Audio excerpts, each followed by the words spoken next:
जी नमस्कार, कैसे हैं आप सब लोग? उम्मीद है सभी बहुत अच्छे, शानदार, लाजवाब हैं, एकदम ज़बरदस्त, बेहतर, ज़िंदाबाद और सभी की तैयारी पढ़ाई एकदम अच्छी, बहुत बढ़िया और शानदार वाली चली हुई है। बाकी आप सब लोग बताएँ कैसी चल रही है आप सभी की तैयारी पढ़ाई? आशा है आप बहुत अच्छी मेहनत करते हैं, सारा हर एक सब्जेक्ट को सोने से पहले ज़रूर रिवीज़न करते हैं। देखिए आप सभी मुझे हर दिन इस बात पर ज़ोर देता हुआ देखेंगे कि आप रिवीज़न करिए, रिवीज़न करिए। हो सकता है आप अब तो बहुत सारे साथी ऐसा कहना सोचना शुरू कर दिए होंगे कि इनका तो बस एक ही डायलॉग रहता है, आते ही शुरू हो गए, जी रिवीज़न करो। पता है यार मैंने ना इस चीज़ को बहुत गहराई से देखा है। मैंने 6 वर्षों तक तैयारी की।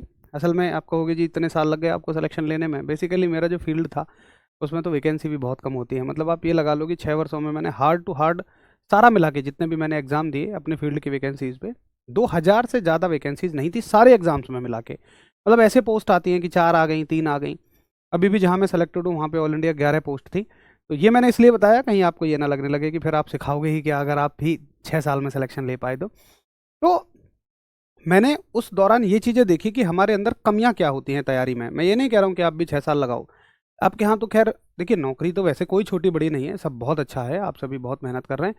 लेकिन आपके यहाँ वैकेंसीज़ थोड़ी ज़्यादा हैं। अरे 11 से तो ज़्यादा ही हैं, कुल मिला के मैं ये कह रहा हूँ। तो मतलब ठीक है, कॉम्पिटिशन भी उतना ही है, ये बात भी आप मानिएगा। तो चलिए मुद्दे की बात पर आते हैं। मैं ये कहना चाह रहा हूँ कि रिवीज़न क्यों बहुत ज़्यादा ज़रूरी है। तो मैंने अपनी तैयारी के दौरान ये चीज़ देखी कि आप सब कुछ कर रहे होते हैं, बहुत अच्छे टीचर्स आपने पकड़ लिए, बहुत अच्छे कंटेंट को आपने पढ़ लिया। चलो आपको ये भी समझ में आ गया कि प्रैक्टिस सेट लगाने ज़रूरी होते हैं। बहुत समय के बाद आपको ये भी समझ में आ गया कि भई मॉक टेस्ट भी लगाने ज़रूरी होते हैं। हालाँकि ये चीज़ें तो बहुत बाद में समझ में आती हैं। लेकिन चलो मान लो आपने समझ भी लिया तो ये समझने में बहुत समय लग जाता है कि रिवीजन क्यों ज़रूरी है। हम सारा सब कुछ पढ़ रहे होते हैं, लेकिन रिवीजन नहीं कर पाते हैं, रिवाइज़ नहीं कर पा रहे होते हैं चीज़ों को। तो रिवीजन जो है वो बहुत ज़रूरी है ताकि लंबे समय तक चीज़ें आपको याद रहें। एग्ज़ाम में ऐसा ना लगे कि यार पढ़ा तो बहुत कुछ है, बस चीज़ों को भूल-भाल ना जाए। ये सारी चीज़ें आपके साथ नहीं होनी चाहिए। उन सभी से बचने के लिए हम लोग रिवीजन करते हैं। चलिए सीधे मुद्दे की बात पर आते हैं। और मैं आपको जो चैप्टर हम पढ़ रहे हैं करंटली मोशन यानी कि गति उसके बारे में कुछ चीज़ें बता रहा हूँ। और गति चैप्टर में अब तक हमने क्या पढ़ा है मैं रिवाइज कराता हूँ, एक बार आप भी थम्स अप करेंगे। तो गति चैप्टर में हम लोग दो पार्ट में गति पढ़ने की बात कर रहे थे, 1D और 2D। 1D मोशन को हमने कंप्लीटली पढ़ लिया। 2D मोशन में मैंने आपको 3 तरह के मोशन बताने के लिए कहा था कि 3 तरह के मोशन हम बताएंगे भाई, 3 तरह के मोशन हम सीखेंगे। देखिए पहला मोशन था प्रोजेक्टाइल मोशन यानी कि प्रक्षेप्य गति, वो हमने कवर कर लिया। दूसरा मोशन था सिंपल हार्मोनिक मोशन, सरल आवर्त गति, वो हमने कवर कर लिया। आज हम तीसरे मोशन पे चलेंगे जिसका नाम है एंगुलर मोशन, कोणीय गति। अगर आपका कोई डाउट हो तो पूछिए, नहीं तो फिर हम लोग आगे चले जाएंगे जिसका नाम है कोणीय गति यानी कि एंगुलर मोशन पर। यहीं तक सीख लिया था ना कल हमने? जी भैया ठीक है। चलो तो शुरू कर देते हैं एंगुलर मोशन यानी कि कोणीय गति। आज थोड़ा सा हम पीडीएफ की मदद लेंगे, समझने में ज़्यादा जोर देंगे, अपने समय को खामखान लिखने वाली चीज़ों में वेस्ट नहीं करेंगे। आप वैसे भी इस चीज़ को तो पीडीएफ से ही पढ़ रहे हैं। देखिए जी हम पढ़ेंगे कोणीय गति। कोणीय गति यानी कि एंगुलर मोशन। यहां से कुछ भी नोट नहीं करना है ना, तो सही से लिख दूं मैं कोणीय गति। देखिए कोणीय गति क्या होती है। एक मैं आपसे एग्जाम्पल पूछता हूं और मुझे बताना अब तक हमने जो प्रक्षेप्य गति पढ़ी है और सरल आवर्त गति पढ़ी है, क्या उस उदाहरण को उस कैटेगरी में डाला जा सकता है? मेरा सवाल है कि हमने रस्सी से एक पत्थर बांधा और उस पत्थर को टुंगड़ुंग टुंगड़ुंग टुंगड़ुंग टुंगड़ुंग हम घुमा रहे हैं। अब ये पत्थर जो घूम रहा है गोल गोल, मुझे ये बताइए क्या इस पत्थर की गति को, ये जो पत्थर मान लो यहाँ ऐसे ऐसे घूम रहा है, क्या इस पत्थर की गति को आप प्रक्षेप्य गति कह सकते हैं? क्या इस पत्थर की गति को आप सरल आवर्त गति कह सकते हैं?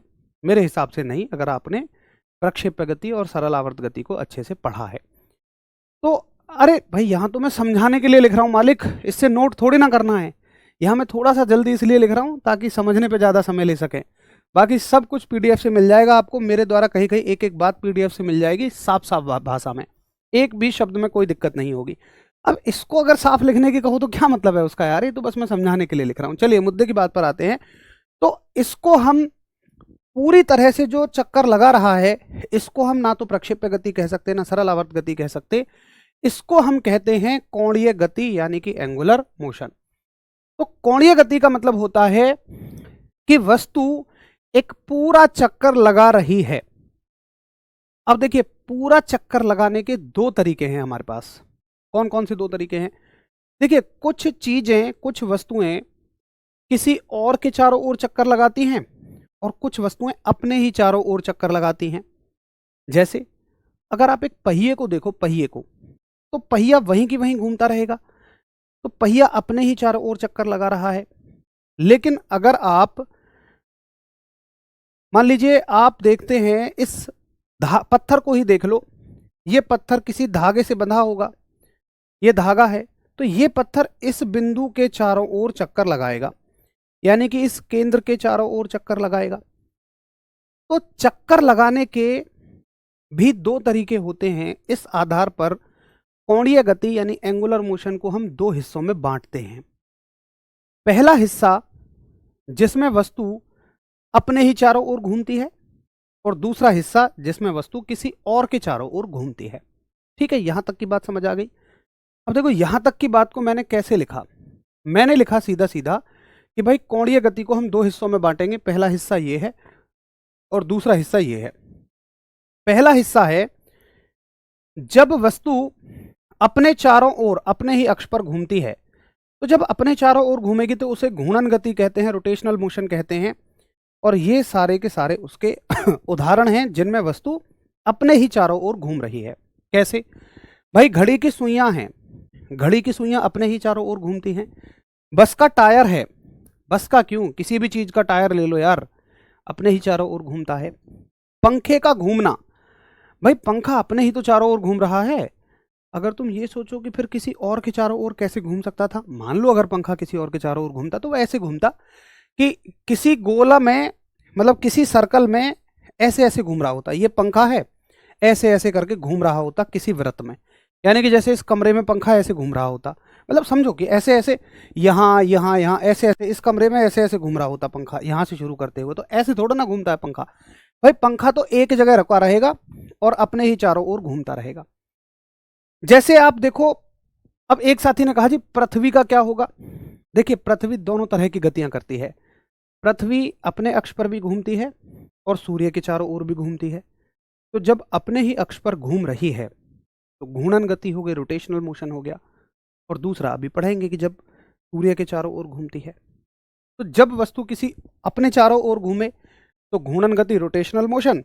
और जब वस्तु किसी अन्य के चारों ओर घूमे तो ये वृत्तीय गति हो गई, सर्कुलर मोशन हो गई। और उदाहरण होता है पृथ्वी का सूर्य के चारों ओर घूमना। पृथ्वी क्यों, कोई भी ग्रह आप देखिए जो सूर्य के चारों ओर घूम रहा है वो वृत्तीय गति करता है, सर्कुलर मोशन करता है। तो कंक्लूजन ये है कि पूरे वृत्त में गति को कोणीय गति कहेंगे, एंगुलर मोशन कहेंगे। लेकिन उसमें भी हम ये देखेंगे कि जो गति हो रही है वो किसी और के चारों ओर है या अपने चारों ओर है। किसी और के चारों ओर है तो घूर्णन गति, रोटेशनल मोशन, और अपने चारों ओर है तो सर्कुलर मोशन यानी कि वृत्तीय गति। करिए जी एक बार थम्स अप। हाँ ठीक है, इतनी बात समझ आ गई। अब देखो, अगर मैं इस चीज को ना दोनों लैंग्वेज में लिखता तो जो बात हमने मात्र और मात्र 5 मिनट में कंप्लीट कर ली, इसी बात में 25 मिनट लग जाते। यानी कि लगभग 5 गुना ज़्यादा समय कम से कम जाता इन सारी चीज़ों को लिखने में। इसलिए अगर हमें समझ में आ गई तो क्या फ़र्क पड़ता है कि मैं यहाँ हाथ से लिखूँ या पहले से लिख कर लाऊँ। भाई ऐसा तो है नहीं कि मैं आपको केवल शब्द रटवा रहा हूँ या बस मैं पीडीएफ को पढ़ पढ़ के सुना रहा हूँ। समझा तो मैं आपको अलग से रहा हूँ ना, बस मैं तो जो समझी हुई चीज़ है अपनी भाषा में। और ऐसा नहीं है कि कोई किताब की भाषा है, ये किसी किताब में आपको नहीं मिलेंगी। ये मेरे जो जो मैं बोलता हूँ बस उसी चीज़ को लिखवा लेता हूँ। ठीक है, मेरे हिसाब से किसी को कोई दिक्कत नहीं है। और ये आपका जो चैप्टर है गति, ये ऑलमोस्ट खत्म होने पे जा रहा है। अब देखिए, एक टर्म आती है।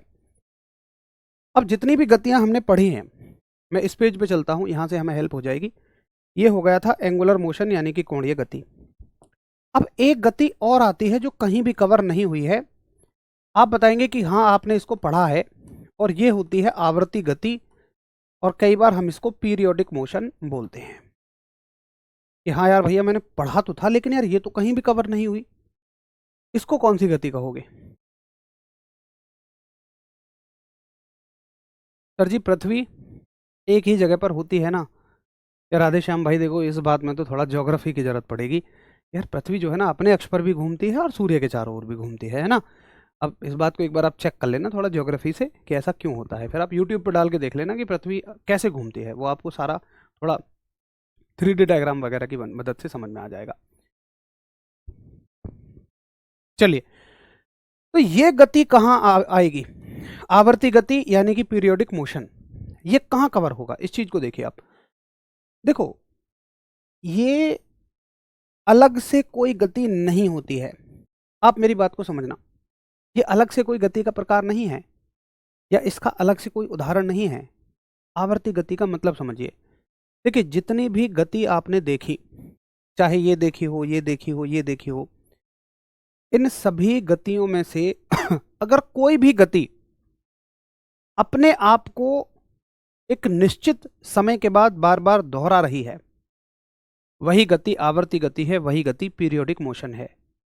जैसे मान लीजिए मैं बात करता हूं सिंपल हार्मोनिक मोशन की, सरल आवर्त गति की, और मैंने कहा था कि सरल आवर्त गति का मतलब क्या है कि एक पत्थर को मैंने एक धागे से बांध दिया और उसको मैंने यहां रखा, तो देखो ये हो सकता है कि बार बार ऐसे ऐसे गति करे।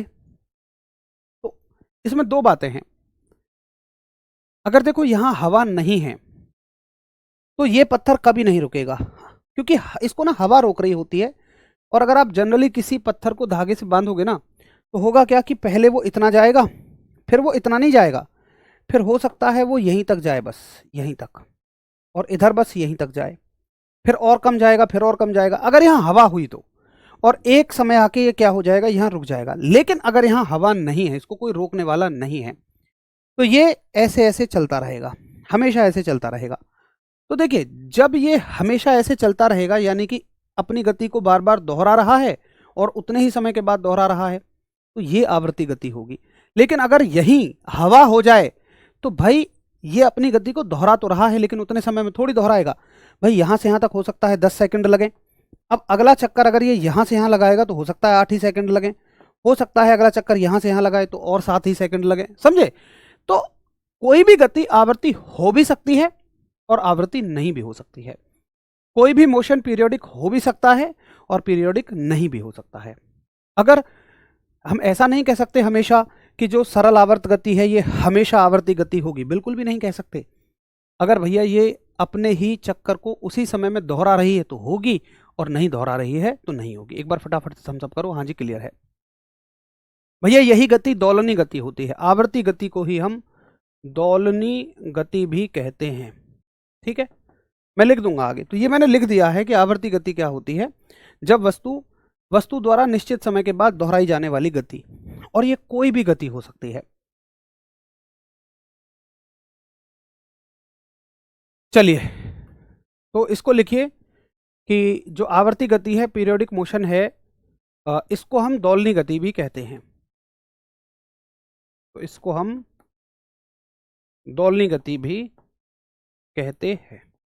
इंग्लिश में इसको पीरियोडिक मोशन ही कहते हैं, दोलनी को भी पीरियोडिक मोशन ही कहते हैं। ठीक है जी, ये बात क्लियर हो गई। तो गति का जो चैप्टर है आपका ये ओवर हो चुका है।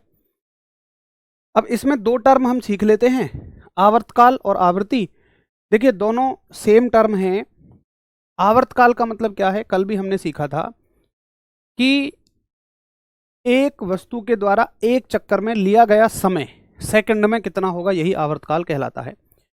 एक चक्कर में लिया गया समय सेकंड में, क्योंकि इसका मात्रक क्या है, सेकंड है। जैसे मान लीजिए यही चल रहा है बार बार ऐसे टुंग डुंग टुंग डुंग। मान लो यहाँ हवा नहीं है, इसको रोकने वाला कोई नहीं है, और ये अपनी गति को बार बार दोहरा रहा है। तो मान लो यहाँ से यहाँ तक जाना और फिर आना, ये 10 सेकंड लगा रहा है, तो इसका आवर्तकाल हो गया 10 सेकंड। ये तो हो गया आवर्तकाल, सिंपल सी बात है। अब देखिए, एक टर्म आती है आवृत्ति। अगर मैं ये ना देखना चाहूँ कि एक चक्कर में कितने सेकंड लग रहे हैं, जबकि ये देखना चाहूँ कि एक सेकंड में कितने चक्कर लगा रहा है, दोनों बातें बस दोनों एक दूसरे की उल्टी हैं। देखो यार, कोई आदमी है, कोई कहता है कि ये आदमी अच्छा है, कोई कहता है ये आदमी बुरा है। तो मतलब अच्छा वाला बुराइयां नहीं देख रहा, बुराइयां वाला अच्छा ही नहीं देख रहा। या कहें तो अच्छा ही वाला अच्छा ही देख रहा है, बुरा वाला बुरा ही देख रहा है।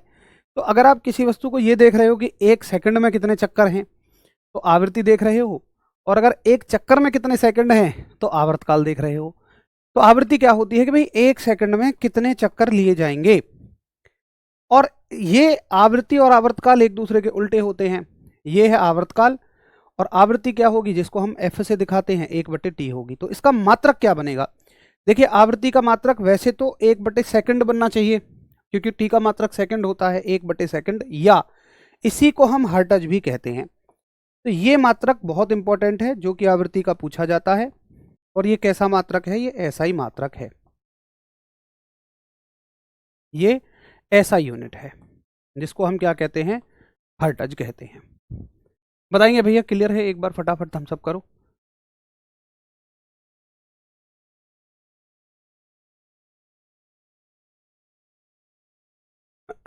एक बार सभी दोस्त फटाफट थम्स अप करो। हाँ जी, क्लियर है।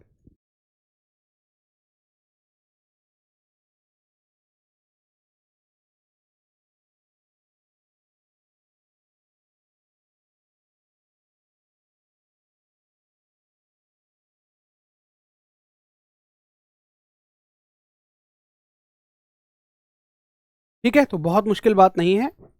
यहां तक की कहानी सभी को क्लियर है। अगर यहां तक आप सहमत हो तो फटाफट से इन कुछ क्वेश्चंस के उत्तर कर दो, और फिर हम लोग अगले चैप्टर पे चलेंगे कि निम्नलिखित में से वेग का एसआई मात्रक क्या है। Which of the following is the SI unit of velocity. बताओ भाई, वेग का एसआई मात्रक क्या है, वेग का एसआई मात्रक क्या है। एसएससी जीडी 1 मार्च 2024 शिफ्ट 1 की परीक्षा का पूछा गया सवाल है। बहुत बढ़िया, आप सभी का उत्तर है जी बी। वेग का एसआई मात्रक होगा मीटर पर सेकंड। हाल ही में हमने इसको पढ़ा है। अगला सवाल, एसएससी जीडी 8 दिसंबर 2021, प्रति इकाई समय में किसी वस्तु के वेग में परिवर्तन की दर। तो केवल आपको इतना सा पढ़ना है, वेग में परिवर्तन की दर यानी कि rate of change of velocity.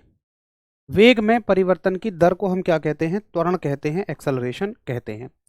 वेग में परिवर्तन की दर को हम क्या कहते हैं, त्वरण कहते हैं, एक्सेलरेशन कहते हैं।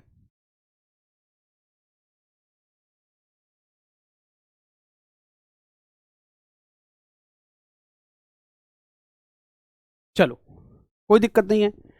अगला सवाल देखिए। चलो ठीक है, ये 2 सवाल हमने इससे कर लिए जो एसएससी जीडी में आए हुए थे।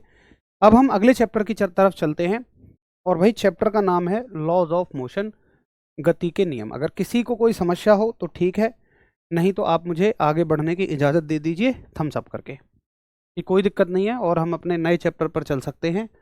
चैप्टर का नाम है गति के नियम, लॉज ऑफ मोशन।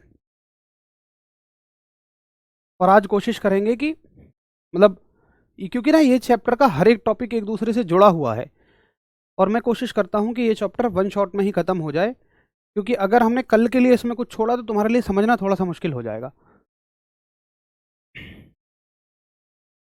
ठीक है, कोई दिक्कत नहीं। देखिए, इस चैप्टर में हमें न्यूटन साहब के गति के 3 नियम पढ़ने हैं, लेकिन ऐसा नहीं है कि सीधा आप गति के पहले नियम को पढ़ सकें या दूसरे नियम को पढ़ सकें। गति के पहले नियम को पढ़ने के लिए कुछ चीज़ों को समझना पड़ेगा, गति के दूसरे नियम को पढ़ने के लिए कुछ चीज़ों को समझना पड़ेगा, तीसरा नियम डायरेक्ट पढ़ लेंगे। तो गति के पहले नियम को समझने के लिए आपको एक टर्म पढ़नी पड़ेगी जिसका नाम है जड़त्व यानी कि इनर्शिया। उसके बाद आप गति का पहला नियम समझेंगे।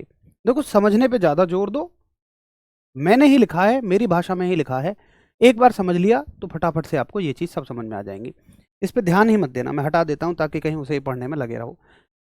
देखिए, जड़त्व क्या है, इनर्शिया क्या है।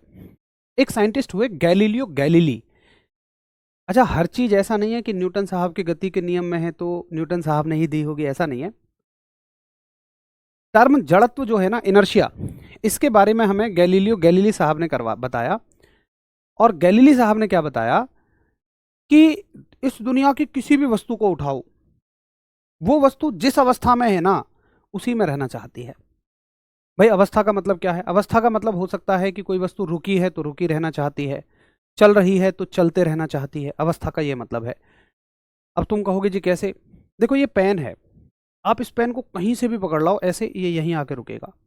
इसको कहीं से भी लाके पकड़ लो, ये यहीं आके रुकेगा, इसको कहीं से भी लाके पकड़ लो, यहीं आके रुकेगा। उल्टा अगर तुम इससे कहो अरे पेन भैया यार यहां तक कहां जिंदगी गुजारोगे, चलो ऐसे हो जाओ, तो देखो तुम अपनी उंगली से इसे ऊपर उठाने के लिए एक बल लगा रहे हो, एक फोर्स लगा रहे हो इसे ऊपर उठाने के लिए, तो ये ना लगातार आपकी उंगली पर ना नीचे बल लगा रहा है। फील करके देखो, अगर आप इसे ऊपर उठा रहे हो ना तो ये भी लगातार आपकी उंगली को नीचे दबा रहा है, और तभी तो आपके उंगली हटाते ही ये यहां आ जाएगा। तो रहना तो यही चाहता है, उल्टा अगर तुम इसकी अवस्था को बदलने की कोशिश करोगे तो ये उसका विरोध भी करता है। यही दोनों बातों को जड़त्व कहा जाता है, इनर्शिया कहा जाता है, कि इस दुनिया की जो वस्तु जिस अवस्था में है वैसी ही रहना चाहती है, और अगर तुमने अवस्था बदलने की कोशिश की तो वो उसका विरोध भी करेगी, वो उसका ऑब्जेक्शन भी करेगी।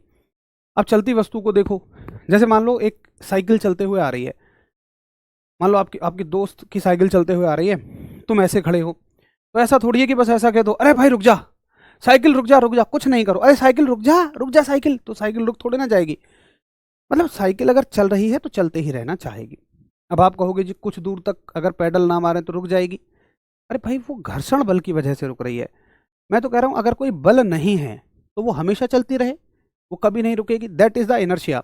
इनर्शिया का मतलब ऐसा नहीं है कि रुके हो, नहीं, इनर्शिया का मतलब चल भी रहे हो तो चलते ही रहना चाहती है वस्तु। तुम कभी चलती बस से उतर के देखना, तुम अपने आप ही बगैर कुछ करे ही बस के साथ आगे आगे भाग जाओगे, क्योंकि अगर तुम गति में हो तो गति में ही रहना चाहोगे, और रुके हो तो रुके ही रहना चाहोगे। इसी बात को कहते हैं जड़त्व यानी कि इनर्शिया। एक बार फटाफट से थम्स अप करो, हाँ जी भैया ठीक है, मुझे आपकी बात बड़े अच्छे से समझ में आ गई है कि जड़त्व क्या होता है। जड़त्व की खोज गैलीलियो साहब ने करी, और वस्तु का वह गुण है जिसके कारण वह अपनी अवस्था परिवर्तन का विरोध करती है, इसी को कहते हैं हम जड़त्व, इनर्शिया। अब एक सवाल आता है कि आखिर जड़त्व होता क्यों है, किसी वस्तु में इनर्शिया होता क्यों है। तो इनर्शिया होता है उसके वस्तु के द्रव्यमान की वजह से, मास की वजह से। मतलब देखो यार, आप ऐसे समझो इस बात को, जैसे दो लोग हैं, एक थोड़ा हल्का है और एक थोड़ा भारी है, और वो अभी रुके हुए हैं। तुमने दोनों के पीछे एकदम से जाके कहा दौड़ो, तो अगले 10 सेकंड में कौन ज्यादा गति पकड़ चुका होगा? सीधी बात है, हल्का बच्चा गति ज्यादा पकड़ चुका होगा। हल्के का मतलब जो शरीर में पतला है, थोड़ा हेल्दी आदमी उतनी जल्दी गति नहीं पकड़ेगा। अब गति पकड़ने का मतलब क्या है? अपनी अवस्था में परिवर्तन। भाई रुके से चलने में आना चाह रहे हो तुम, तो अवस्था में परिवर्तन किसमें कम हुआ? जो ज्यादा भारी है। और अवस्था में परिवर्तन को ही तो जड़त्व कहते हैं। भारी आदमी के शरीर ने अवस्था परिवर्तन का ज्यादा विरोध किया, मेरे कहने का यह मतलब है, और ये विरोध ही तो जड़त्व है, इनर्शिया है। तो विरोध यानी इनर्शिया बेसिकली क्यों हुआ? क्योंकि उसका द्रव्यमान ज्यादा है, मास ज्यादा है, तो द्रव्यमान की वजह से ही जड़त्व आता है। ये बड़ा इंपॉर्टेंट पॉइंट है, ठीक है, कि बताइए जो जड़त्व है ये किसकी वजह से होता है? तो आप कहोगे भैया मुख्य रूप से इसका कारण जो है वो मास है, यानी कि द्रव्यमान है। देखो यहां से दो तीन चीजें बड़ी इंपॉर्टेंट हैं, ये भी बहुत इंपॉर्टेंट है, ये डेफिनेशन बहुत इंपॉर्टेंट है, और ये पॉइंट आपका बहुत इंपॉर्टेंट है, ठीक है। इतना क्लियर हो गया। अब सवाल आता है कि ये कितने प्रकार का होता है, ये कितने टाइप का होता है? तो वस्तु की तीन अवस्थाएं हो सकती हैं। देखिए जड़त्व का मतलब अब अपने मन में ये बनाओ, विरोध। रुकी वस्तु रुके रहना चाहेगी, अगर उसे चलाने की कोशिश करोगे तो वो विरोध करेगी। चलती वस्तु चलते रहना चाहेगी, रोकने की कोशिश करोगे तो विरोध करेगी। वस्तु दिशा के बदलने पर भी विरोध करती है। अगर आपने साइकिल के हैंडल को सीधा पकड़ा है तो अपनी मर्जी से साइकिल कभी नहीं मुड़ेगी, वो जैसा चल रही है वैसे ही चलते रहना चाहेगी। तो विराम, रुकी वस्तु रुके रहना चाहती है, गतिमान वस्तु गति में रहना चाहती है, और जिस दिशा में चल रही है उसी दिशा में चलते रहना चाहती है। ये होते हैं तीन तरह के इनर्शिया, तीन तरह के जड़त्व, ठीक है, क्लियर। अब देखो एक एक करके तीनों को पढ़ते हैं, यहां से आपको तीनों के बारे में और गहरी अंडरस्टैंडिंग बनेगी। जैसे पहला शुरू करते हैं, विराम का जड़त्व, ठीक है। देखिए विराम का जड़त्व क्या होता है? जैसे मान के चलिए आप एक बस में बैठे हुए हैं, ये आप बैठे हुए हैं, बस मान लो इधर की तरफ चलने वाली है, तो आपने एहसास किया होगा कि जब आप किसी बस में जाकर बैठते हैं और अचानक से ड्राइवर साहब बस चला दें ऐसे झटके से, तो आपको एक झटका लगता है पीछे की तरफ, क्यों लगता है, क्या कारण है? देखो, बहुत ध्यान से सुनना, एक एक शब्द को समझने पे ज्यादा जोर दो, लिख तो तुम कैसे भी लोगे। हुआ क्या कि जब बस रुकी हुई थी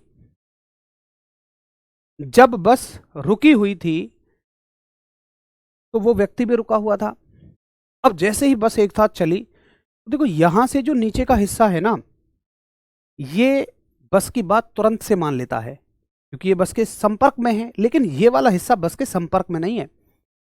ये क्या कहेगा, जब नीचे वाला हिस्सा चलेगा बस के साथ ही नीचे वाला हिस्सा, तो नीचे वाला हिस्सा इस हिस्से से कहेगा जो बस के संपर्क में सीधा नहीं है कि अरे भाई चलो।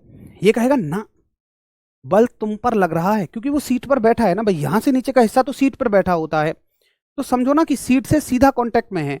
अब बस ने यार, बस पर पूरी पर बल लगा तो सीट पर भी लगा, तो इस वाले ये नीचे वाला हिस्सा तो चल दिया। अब नीचे वाला हिस्सा ऊपर वाले हिस्से से कहेगा चलो भाई, तो ऊपर वाला हिस्सा कहेगा नहीं, बल तुम पर लगा है, हम पर नहीं लगा, हम तो विराम में है, विराम में रहना चाहेंगे। तो नीचे वाला हिस्सा आगे निकल जाएगा और पीछे वाला हिस्सा वहीं की वहीं रह जाएगा। तो होगा क्या, देखो जब यार दो, ये पूरा हिस्सा है, अगर ये हिस्सा आगे निकल जाए तो ये हिस्सा अपने आप ही पीछे रह जाएगा, अगर ये इसके साथ ना चले तो ये हिस्सा पीछे रह जाएगा। तो ऊपर वाला हिस्सा एकदम से पीछे जाता है, लेकिन चूंकि ये जुड़ा तो नीचे वाले हिस्से से है, तो इसको समझ में आ जाता है 10 सेकंड में ही या 2 सेकंड में ही कि भाई तू अकेला विरोध कैसे कर सकता है, तू तो इसके साथ ही जुड़ा है, तो इसके साथ ही वो चल देता है। फिर तो सवाल आता है कि बस के अचानक चलने पर यात्री को कहां झटका लगता है जी? पहला उत्तर, पीछे झटका लगता है जी। क्यों लगता है? क्योंकि यात्री विराम में है, वो विराम में ही रहना चाहता है। तो ये जड़त्व का उदाहरण है, इनर्शिया का उदाहरण है। और कौन सा जड़त्व है जी? ये है विराम का जड़त्व, रेस्ट का इनर्शिया। तो पता है कई बार आप कंफ्यूज हो जाते हो कि बस के चलने पर, सवाल आएगा बस के चलने पर कौन सा जड़त्व है। तो एक भाई सोचता है कि यार चलने का मतलब तो गति का जड़त्व है ना यार, भाई जड़त्व तुमसे परिभाषित हो रहा है, बस से नहीं। बस के चलने पर तुम रुके रहना चाहते हो, इसलिए झटका पीछे लगा। तो ये किसके जड़त्व का उदाहरण हुआ? ये विराम के जड़त्व का उदाहरण है, ये इनर्शिया ऑफ रेस्ट का एग्जाम्पल है। करिए एक बार थम्स अप। हाँ जी भैया, मुझे आपकी बात समझ में आ गई है कि क्या होता है विराम का जड़त्व। और सीधे सीधे ना इसकी परिभाषा नहीं पूछी जाएगी, सीधे इसके एग्जाम्पल पूछे जाते हैं। ये सारे के सारे क्या हैं? एग्जाम्पल। पहला एग्जाम्पल बताइए, सबको समझ आया? फिर मैं अगले एग्जाम्पल्स पे चलूं। एक एक चीज पूछ पूछ के करूंगा मैं। लाइन को पढ़ लो, केवल पहली लाइन पढ़ो, इंग्लिश वाले साथी, हिंदी वाले साथी, कि जो मैंने कहा है वही तो है कि बस में बैठे यात्री को अचानक बस चलने पर पीछे की ओर झटका लगना किसका उदाहरण है? विराम के जड़त्व का उदाहरण है। ठीक, अब दूसरा सुनो। आप एक पेड़ को हिला रहे हैं। अब देखो, आपने बल लगाया सीधा सीधा पेड़ पर, पेड़ की टहनी भी हिल रही है। अब पेड़ की टहनी से जुड़ा हुआ है एक पत्ता, या मान लो कोई ये फल है। तो जब टहनी हिलेगी तो ये इस पत्ते से कहेगी पत्ते जी हिलो। तो पत्ता जी क्या कह रहे हैं? चलो या मान लो आम लटका हुआ है, आम जी क्या कहेंगे? अजी हम पे थोड़ी बल लग रहा हो सीधो। देखो यार, आम जी तब हिलेंगे जब तुम उन पर बल लगाओ। अब आम जी कह रहे हैं हम पे थोड़ी बल लग रहा हो, बल तो तुम पे लग रहा हो ना, हम तो विराम में है, विराम में ही रहना चाहेंगे। तो देखो आम वहीं की वहीं रहेगा और टहनी जी हिलती रहेंगी। अब कोई चीज बार बार ऐसी होगी तो निश्चित तौर पर टूटनी है। अगर ये आम जी इन टहनी जी के साथ ऐसे ही हिलते रहते तो ये कभी ना टूटते, लेकिन चूंकि ये कह रहे हैं जी हम नहीं गति में आएंगे, हम तो विराम में हैं, हम विराम में ही रहेंगे और टहनी हिलती रहेगी। तो सवाल आएगा कि पेड़ को अचानक हिलाने पर, या हिलाने पर अचानक क्या, उससे पत्ती और फलों का टूटना किस घटना का उदाहरण है? तो या तो सीधा सीधा ऑप्शन आएगा कि जड़त्व का उदाहरण है, मतलब ऑप्शन होंगे जड़त्व का, बल का, दाब का, गति का, तो हो जाएगा जड़त्व का उदाहरण। या प्रॉपर पूछ सकता है गति का जड़त्व, विराम का जड़त्व, दिशा का जड़त्व, भाई inertia of direction, inertia of rest या इनर्शिया ऑफ मोशन। तो आप कहोगे कि ये इनर्शिया ऑफ रेस्ट का उदाहरण है। ये थोड़ा गहरा सवाल हो जाएगा कि वो जड़त्व ना पूछ के ये पूछे जड़त्व का कौन सा प्रकार है। भैया जी आगे बात समझ में? अगर हाँ तो एक बार यस लिख दीजिए। अब चलते हैं तीसरे उदाहरण की तरफ। ये होगा कंबल। कंबल का मतलब है ब्लैंकेट। देखिए आप क्या करो, अपना कंबल लो और उसको चार लोगों को उसके कोने पकड़ा दो, है ना, और एक उसमें मारो डंडा, तो उसमें से ना बहुत सारी धूल निकल जाएगी। या आप उसको ऐसे झाड़ो तो उसमें से धूल निकल जाएगी। देखो ऐसा क्यों होता है, ये कंबल है, इसके चारों कोने आपने पकड़ाए, ये धूल है जो इसमें जमी हुई है। अब जैसे ही इसमें डंडा पड़ेगा, ध्यान से देखना ये पेन कहां जाएगा, जब तुम केवल मैं डंडा मारूंगा इस ब्लैंकेट में, मेरा हाथ ब्लैंकेट है, तो देखो अपने आप ही अलग हुई थी धूल।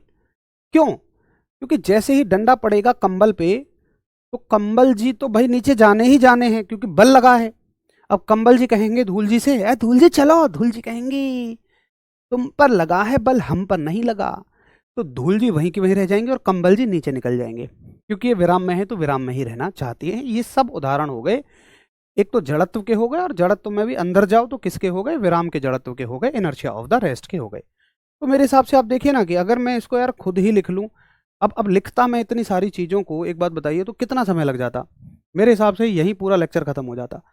लेकिन आपको लग रहा होगा कि समझने में, चीज़ों में ज़्यादा समय लगे तो वो ज़्यादा सही है। क्लियर? तो ये वो उदाहरण हो गए, हर वस्तु जो विराम में रहना चाहती थी, रुकी रहना चाहती थी, तो इसको कह दिया हमने विराम का जड़त्व। तो अब चलते हैं ऐसी वस्तुओं की तरफ कि जो गति में ही रहना चाहती हैं, जो चलते ही रहना चाहती हैं। जैसे मान लो अब वो बस चल दी, आप उसमें बैठे हुए हो।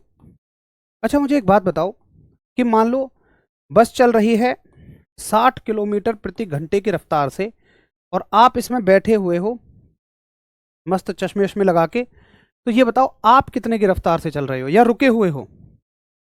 दोबारा सवाल सुनो, बस चल रही है 60 की स्पीड से, आप बस में बैठे हुए हो, तो आपकी रफ्तार 0 है या 60 है? ये मेरा आपसे उत्तर है।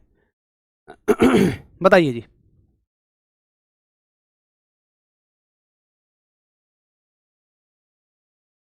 क्या उत्तर है? बहुत बढ़िया, बहुत बढ़िया, बहुत सारे साथी कह रहे हैं जी अजी हम तो 0 पे हैं, हम तो रुके हुए हैं। कुछ साथी बहुत अच्छा उत्तर कर रहे हैं कि 60 पर हैं। यार देखो, अगर देखो 60 की रफ्तार का मतलब क्या है, 60 की रफ्तार का मतलब है कि 1 घंटे में बस ने 60 किलोमीटर की दूरी तय की। तो तुमने कितनी की भाई? अरे तुमने भी तो उतनी ही दूरी तय की। अरे अगर यार तुम 1 घंटे में अगर 60 किलोमीटर की दूरी तय कर रहे हो, तो तुम ये कैसे कह रहे हो कि तुम रुके हुए हो? अरे रुके होते तो ये कहते कि भैया 1 घंटा हो गया, मैं तो वहीं का वहीं हूँ। अगर तुम बस में बैठे हो और बस चल रही है तो 60 किलोमीटर दूर चले जाओगे। भाई साहब तुम भी गति में ही हो, तुम भी मोशन में हो, चाहे आप बस में रुके हुए हो, और उतनी ही गति से चल रहे हो तुम भी जितनी गति से बस चल रही है। इस बात से आपको ये समझ में आ गया होगा। अब सुनिए, बस बस चल रही है, आप भी चल रहे हो बस के साथ। अब ड्राइवर ने मारे खींच के ब्रेक, कुछ आ गया, मान लो ब्रेकर आ गया, बच्चा आ गया, जानवर आ गया, जो आ गया, तो जैसे ही ब्रेक लगे, अब देखो बस एकदम से रुकेगी, ये वाला हिस्सा तुरंत बस की बात मानेगा, लेकिन ये वाला हिस्सा क्या कहेगा, हम तो गति में हैं, हम पे थोड़ी बल लग रहा है, हम तो तुरंत गति में ही रहेंगे, और ये वाला हिस्सा एकदम से आगे जाएगा। लेकिन तुरंत ही इसको समझ में आ जाएगा कि तुझे आगे ले जाने वाला कोई और नहीं, बस थी, वो रुक गई, तो भाई रुक जा, और तू इससे जुड़ा हुआ है, इससे अलग थोड़ा ना जा सकता है। लेकिन झटका तो आपको आगे लग जाएगा। तो सवाल क्या बनेगा कि चलती बस के अचानक रुकने पर यात्री को कहां झटका लगता है?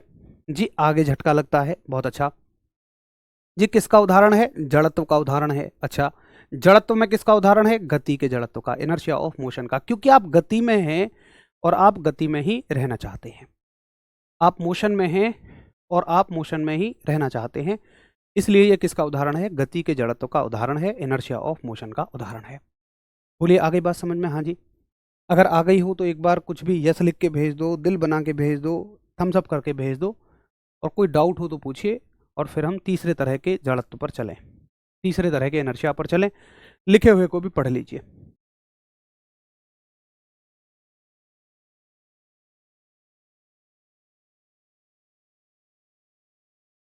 सर जी आपका डिनर हो गया कि अभी नहीं हुआ?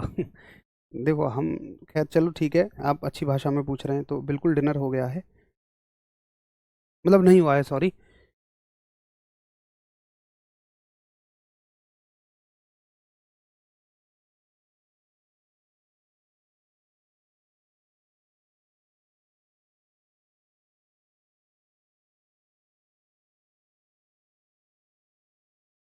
ठीक है, क्लियर क्लियर। Okay okay. अब चलते हैं तीसरे जड़त्व की तरफ। तो तीसरा जड़त्व है जैसे दिशा का जड़त्व, इनर्शिया ऑफ डायरेक्शन।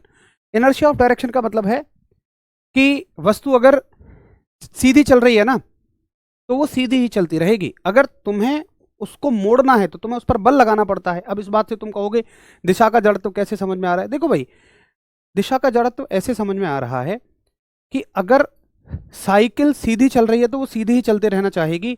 अगर उसका कोई जड़त्व ना होता तो मुझे बल नहीं लगाना पड़ता, बस मैं साइकिल से कहता मुड़ जाओ और साइकिल मुड़ जाती। लेकिन ऐसा नहीं होता, चूंकि उसमें जड़त्व होता है इसलिए हमें उसमें बल लगाना पड़ता है, इसलिए हमें उसमें फोर्स लगाना पड़ता है। ठीक है, चलिए ये बात भैया मुझे आपकी समझ में आ गई है, यहां तक की बात क्लियर है। जड़त्व ये समझ में आ गया, एक बार यस लिख के भेज दो। देखो जैसे एक कोई है, उन्होंने पूछ लिया जी आपका डिनर हो गया, मैंने कह दिया हाँ नहीं हुआ है। तो एक कह रहा है जी आप क्यों झूठ बोल रहे हो? भाई यार तुम जो है ना, एक तो इतनी जल्दी जो हम सभी को जस्टिफाइड करने लगते हैं ना, मतलब मैं इस बात पे इसलिए बोल रहा हूँ क्योंकि हमारे लिए एक समस्या है मानव जाति में। एक बात ईमानदारी के साथ सोचना, मैं आप में से किसी को गलत नहीं ठहरा रहा, लेकिन हमें दूसरे लोगों से दिक्कत बहुत है। अब ये देखो यार, मैं गहरी बात कह रहा हूँ तो इसको इतना ऊपर मत समझना, बहुत जल्दी मुझे भी जस्टिफाई मत करना। हमारी दिक्कत ये है कि हमें दूसरे लोगों से दिक्कत बहुत है। हाँ देखो, जो कुछ तो गलत कर रहे हैं उनसे तो दिक्कत है ही भाई, कोई कचरा फैला रहा है, किसी की बहन बेटी के लिए कुछ बोल रहा है, गलत बोल रहा है, गाली का इस्तेमाल कर रहा है, वो गलत है। लेकिन अगर कोई इंसान अपने लिए कुछ कर रहा है, मेरा उससे कोई मतलब नहीं है, मेरा मेरा और उस चीज का समाज पर कोई फर्क भी नहीं पड़ रहा, सोसाइटी पर कोई फर्क नहीं पड़ रहा, पर्यावरण प्रदूषित नहीं हो रहा, कोई समस्या नहीं है, पास पड़ोस के बच्चों को कोई नुकसान नहीं है, लेकिन फिर भी मैं उसको जज करने लगता हूँ। यार एक बात बताओ, इसमें झूठ बोलने वाली बात कहाँ से आ गई? ये हमारी समस्या है, हम जज बहुत करते हैं लोगों को।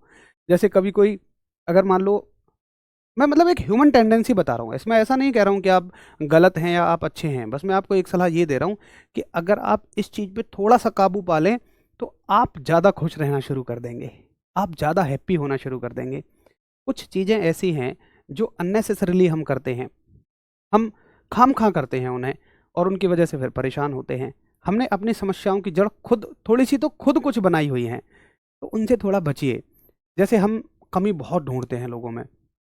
यार एक बात बताओ ना, मान लो आपका कोई दोस्त है, कुछ गलती हो जाए, हम तुरंत कमी बता देते हैं। हमारा छोटा भाई है, वो जरा सा बेचारा कुछ उसके हाथ से दूध का गिलास भी गिर जाए तो ले पड़ा पड़ उसे पीटना शुरू कर देंगे। यार एक बात बताओ ना, दूध का गिलास गिर गया, अरे क्या कभी किसी से दूध का गिलास नहीं गिरा? एक बात थोड़ी सी सोचना, अगर किसी ने कोई गलती कर दी और हमने उस पर गुस्सा कर लिया, उसके लिए उसे कुछ सजा दे दी, कुछ नुकसान कर दिया उसका, तो एक बात बताइए, अगर ऐसा होता कि जिंदगी में पूरे दुनिया जहान में उससे वो चीज़ पहली बार हुई है, तब तो आप कह सकते थे कि भाई तू तो महान लापरवाह आदमी है। लेकिन कॉमन चीज़ें हैं यार, दूध का गिलास गिर सकता है, कांच का गिलास गिर के टूट सकता है, तो कभी कभी पेरेंट्स भी इतने ज़्यादा नाराज़ हो जाते हैं, दे पड़ा पर लपेट देते हैं। भाई मैं तो कहता हूँ नहीं करना चाहिए यार।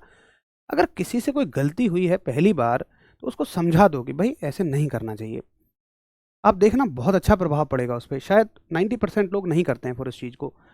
कौन कौन चाहेगा यार मैं दूध का गिलास गिरा दूं, कौन चाहेगा मैं कांच के गिलास को फोड़ दूं? हाँ, अगर वो 2 बार 3 बार उसी चीज़ को कर रहा है तो फिर आप चाहे उसको हार्ड लैंग्वेज में थोड़ा समझा सकते हैं। तो हमें क्या है ना, दिक्कत है कि कमी बहुत नज़र आती है। चाहे हम अपने दोस्तों में देखें, 3 दोस्तों का ग्रुप है, 2 दोस्तों के साथ होंगे तो तीसरे की बुराई करेंगे, फिर दोनों के साथ होंगे तो दूसरे की बुराई करेंगे। ये सब चीज़ें बहुत चलती हैं। देखो मैं कहूँगा मत करो यार।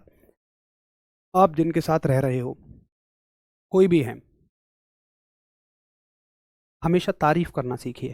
थोड़ी सी उसकी तारीफ करिए, मक्खन चापलूसी नहीं, लेकिन जहाँ वो तारीफ के योग्य है उसकी तारीफ करिए कि हाँ यार तुम बहुत अच्छा दौड़ते हो, यार तुम बहुत अच्छा कहते हो या गाते हो या बोलते हो।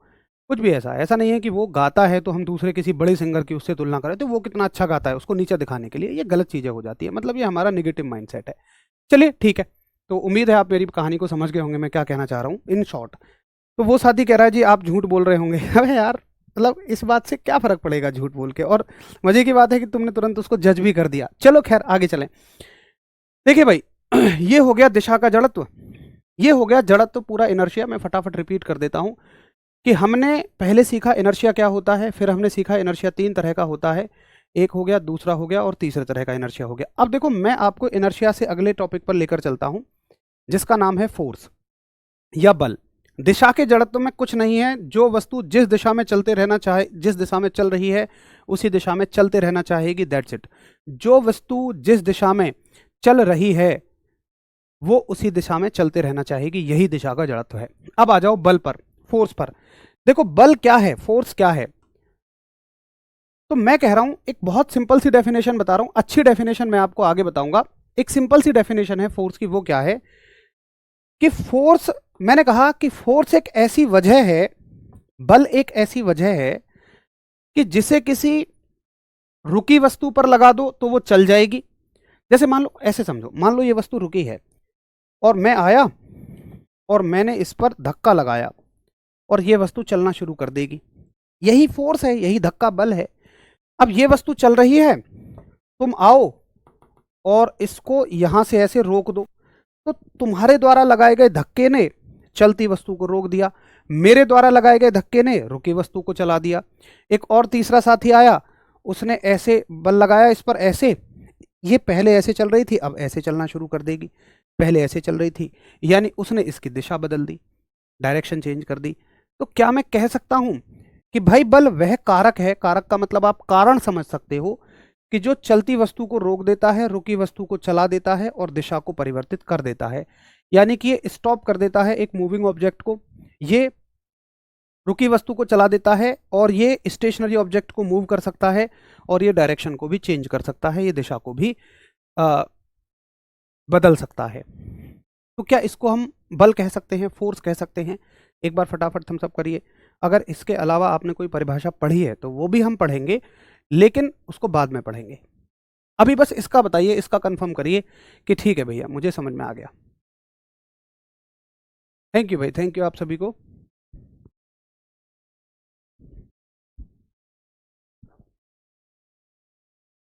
ठीक है, अच्छा, अब अगर आपको फोर्स की डेफिनेशन समझ में आ गई है ना, तो एक बात तुरंत रिलेट कर जाओगे आप। देखो फिर से मैं सारी कहानी रिवाइंड कर रहा हूं। पहले जड़त्व को समझिए। जड़त्व कह रहा है कि जो वस्तु जैसी है वो वैसी ही रहना चाहेगी। जैसी का मतलब जिस अवस्था में है, अवस्था का मतलब रुकना या गति करना या दिशा, कि अगर रुकी है तो रुकी रहेगी, गति है तो गति में रहेगी, और जिस दिशा में चल रही है उसी दिशा में चलते रहना चाहेगी। ये बात कही जड़त्व ने। लेकिन तुरंत बल आता है और बल कहता है कि अगर रुकी है तो मैं चला दूंगा, चली है तो मैं रोक दूंगा, और अगर जिस दिशा में चली है उसकी दिशा बदल दूंगा। यानी कि ये दोनों एक दूसरे के उल्टे हैं। फोर्स और इनर्शिया, जड़त्व और बल एक दूसरे के अपोजिट हैं, उल्टे हैं। बोलो आगे बात समझ में? न्यूटन साहब ने बस इन्हीं दोनों बातों को जोड़ दिया और गति का पहला नियम बना दिया। कैसे? न्यूटन साहब ने बहुत सिंपल सी बात कही जिसमें ये सारी चीजें समाहित हो गई। न्यूटन साहब ने कहा कि जो वस्तु, देखो यार कंफ्यूज मत होना, एक एक बात को अलग अलग समझना। न्यूटन साहब ने बड़ी सिंपल सी बात कही कि जो वस्तु जिस स्थिति में है वैसी ही रहेगी जब तक उस पर बल ना लगा दिया जाए। जो वस्तु जिस स्थिति में है वैसी ही रहेगी, यहां तक वो जड़त्व की बात कर रहे हैं, जब तक कि उस पर बल ना लगाया जाए, यहां वो बल की बात कर रहे हैं। यानी कि मैं ये मान सकता हूं कि भाई बल जो है ना वो स्थिति परिवर्तित कर देता है। और यहां हमने ओवरऑल यही तो सीखा है कि बल जो है स्थिति परिवर्तित कर देता है। तो बेसिकली न्यूटन साहब ने कुछ नहीं किया, उन्होंने जड़त्व और बल को जोड़ दिया और उन्होंने कहा कि जड़त्व का उल्टा बल है और बल का उल्टा जड़त्व है। बोलो क्लियर है? तो न्यूटन साहब का पहला नियम एक बार आप पढ़ें, उसके आगे पीछे का कुछ मत पढ़ना, ये बात मैं आपको बाद में बता दूंगा। बस पहला नियम पढ़ो, उसको बाद में छोड़ देना, बस इतना पढ़ो जितना मैं कह रहा हूं। कोई भी वस्तु यदि रुकी है तो रुकी रहेगी, गतिमान है तो गतिमान रहेगी जब तक कि उस पर कोई बल ना लगाया जाए। A body will remains in its position until and unless an external force, external इसको हटा दो, external force is not applied on it. ठीक। अब देखो यहां से ना दो चीजें बहुत इंपॉर्टेंट निकल के आती हैं। क्या निकल के आती हैं? पहली चीज कि इस नियम का अन्य नाम क्या है। तो चूंकि यह गति का पहला नियम हमें जड़त्व के बारे में जानकारी देता है, लॉ ऑफ इनर्शिया के बारे में जानकारी देता है, तो इसको हम गति का फर्स्ट लॉ भी कहते हैं, पहला नियम भी कहते हैं। दूसरा एक निकल के आती है कि जो बल की परिभाषा है ना, बल की डेफिनेशन, बल की डेफिनेशन क्या है कि भाई बल रुकी वस्तु को चला दे, चलती वस्तु को रोक दे। ये कहां से मिलती है? तो आप कहोगे भैया जी बल की जो परिभाषा है ना ये फर्स्ट लॉ से मिलती है, ये प्रथम नियम से मिलती है। जो डेफिनेशन ऑफ फोर्स है ना ये कहां से मिलती है? ये पहले नियम से मिलती है, ये फर्स्ट लॉ से मिलती है। बोलो, समझ आ गई ये बात कि बल की परिभाषा हमें प्रथम नियम से मिलती है, फर्स्ट लॉ से मिलती है। तो ये दो चीजें यहां से बहुत इंपॉर्टेंट पूछी जाएंगी कि बल की परिभाषा किस नियम से मिलती है? जी फर्स्ट लॉ से मिलती है। पहले नियम का क्या नाम है? जड़त्व का नियम। क्लियर? अब आगे देखिए, दूसरी चीज, एक सवाल आता है कि गति के नियमों की खोज किसने की? तो सर न्यूटन ने की। ये ठीक है। देखो, जड़त्व की खोज गैलीलियो साहब ने की, लेकिन गति के नियम न्यूटन साहब ने दिए। अच्छा, कैसे दिए थे न्यूटन साहब ने? तो न्यूटन साहब एक बुक लिखते हैं और बुक का नाम है प्रिंसिपिया। बुक का नाम है प्रिंसिपिया। प्रिंसिपिया कहाँ देखने को मिलती है? प्रिंसिपिया 5 जुलाई सन 1687 ईस्वी में पब्लिश होती है। 5 जुलाई सन 1687 को पब्लिश होती है प्रिंसिपिया। आगे बात समझ में सारी? ये यहां से क्वेश्चंस बनते हैं।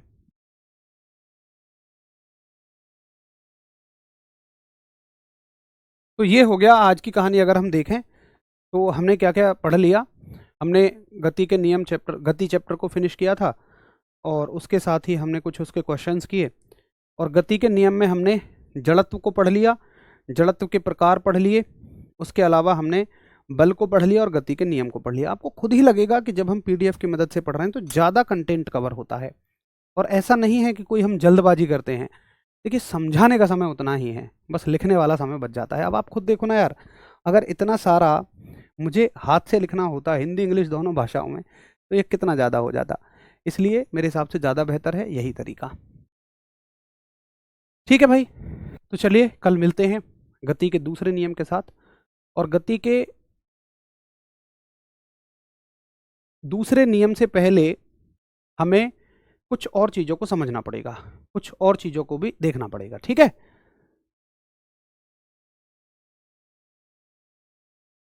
चलो अभिकेंद्रीय अपकेंद्रीय बल को इसके बाद करवा देंगे, है ना, इसी चैप्टर में आ जाएगा। इसके सबसे लास्ट में अभिकेंद्रीय और अपकेंद्रीय बल को हम करवा देंगे। चलो कल मिलेंगे। उम्मीद है आपको सब कुछ बढ़िया समझ में आया होगा। नमस्कार, धन्यवाद, जय हिंद।